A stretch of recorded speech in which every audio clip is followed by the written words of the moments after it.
My new video on CAD. So welcome to my YouTube channel CAD Master. Today we're gonna design pipes. It's pretty easy on Autodesk Fusion 360 to design pipes. You just click on this.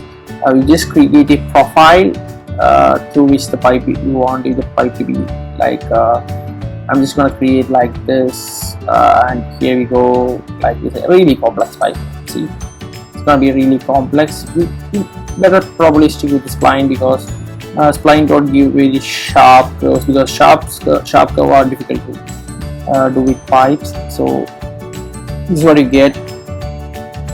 Say, got it right?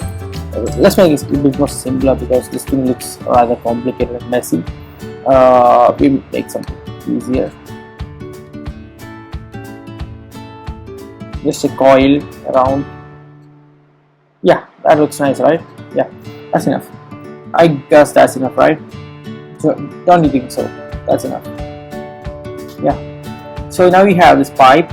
I mean this spirally kind of spline. Now we're gonna create. We can now just go to solid and we're gonna create the pipe command here. You're gonna just click on this and click the circular section. Circular section is ready. Section thickness is 1 millimeter, so that your pipe gets 1 millimeter thickness.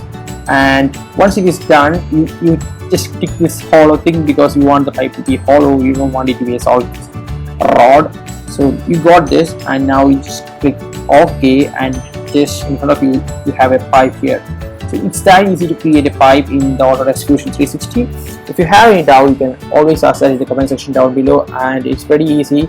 And if you like this video, please hit the like button, and if you want more videos like this, subscribe to my channel CAD Master. Thank you and have a nice day.